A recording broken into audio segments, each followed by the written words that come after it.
Nggak tahu sih sebenarnya. Ini baru pertama kali kesini.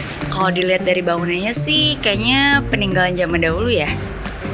Saya kurang tahu juga. Enggak juga. Kalau itu nggak tahu sih. Mungkin ada, tapi saya nggak begitu jelas juga.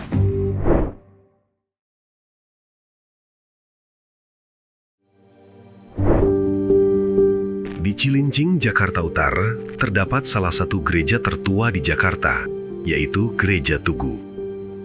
Gereja ini merupakan saksi bisu perjalanan panjang sejarah kota Jakarta.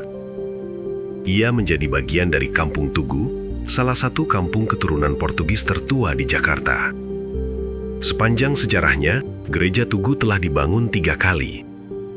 Pada akhir abad ke-17, Gereja Tugu dibangun masih dengan bahan-bahan kayu.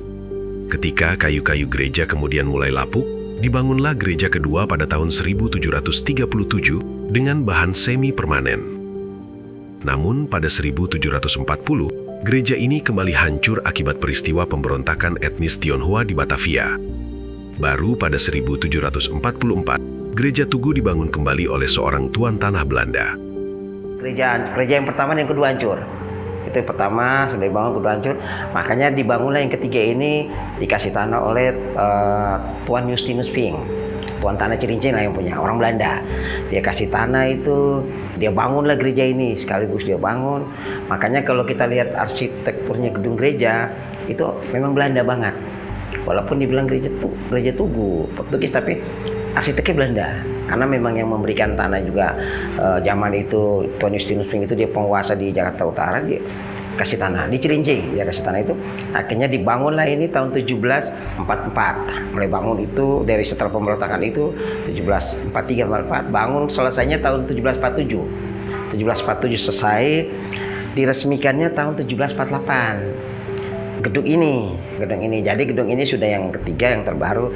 Dari situlah mulai tercatat. Makanya ada tulisan mungkin di sini anno 1748. Meski merupakan gereja peninggalan Belanda, sejarah panjang Gereja Tugu masih berkaitan erat dengan kaum Mardikers keturunan Portugis. Di gereja inilah mereka mengadakan kegiatan belajar mengajar dan juga mengembangkan musik keroncong Tugu. Musik keroncong unik yang memadukan musik Portugis dan Betawi. Nah, gereja inilah tempat stay mereka. Tiap hari mereka ke ladang, mencari ikan, ke kebun. Pulang-pulang mereka itu ngumpulnya di gereja. Makanya di gereja itu kenapa ada asal muasalnya sekolah rakyat pertama itu di situ, Pak. Di Gereja Tugu itu, di dalam gereja mereka belajar di situ.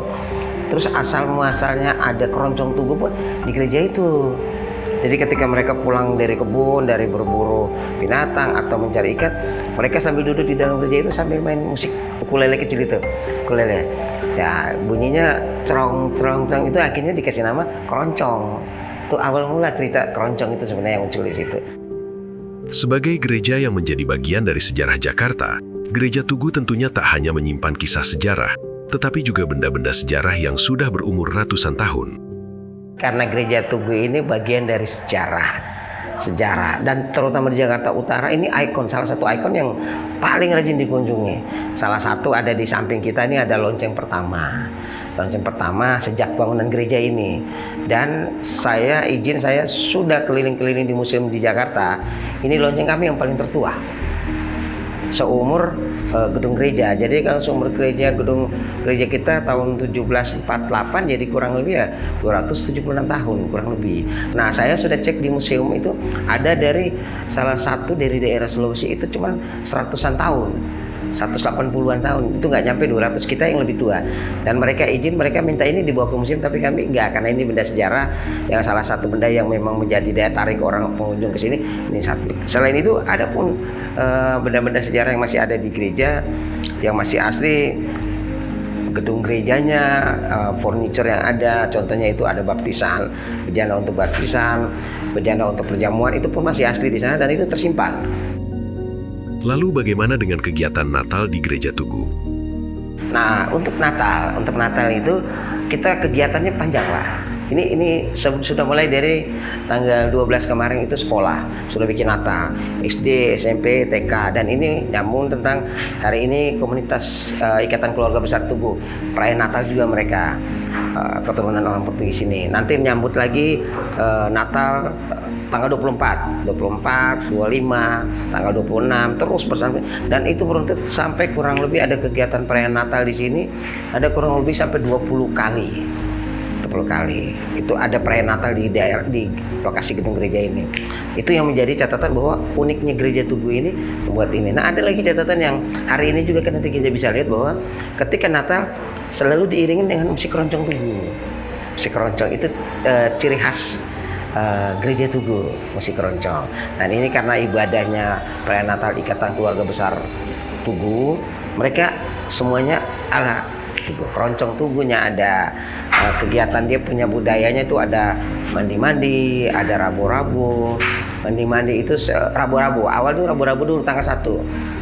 Rabu-rabu itu sistemnya ketika kita datang berkunjung contohnya ke abang pertama, abang ikut lagi berkunjung terus dari rumah ke rumah sampai selesai. Jadi mengekor itu rabu-rabu. Kalau mandi-mandi itu 1 minggu sesudah tanggal 1 itu dia saling memaafkan. Itu budaya saling memaafkan satu sama lain. Tapi bukan berarti guyur-guyuran air, bukan. Tapi coreng-coreng muka pakai bedak, itu budaya mandi-mandi dari mereka. Disitulah mereka sajikan kuliner makanan khas Tugu dan sebagainya. Kalau yang mandi-mandi tadi memang momennya dalam rangka Natal ini juga. Sesudah Natal kita mau masuk dengan tahun baru, semuanya baru, jadi ya lupakanlah semua yang sudah masa lalu dengan saling memaafkan satu sama lain ya. Coret-coretan tadi muka tadi di sini, walaupun abang dicoret pun abang nggak boleh marah karena itu saling ungkapan saling memaafkan satu sama lain. Itu sedikit tentang budayanya cerita.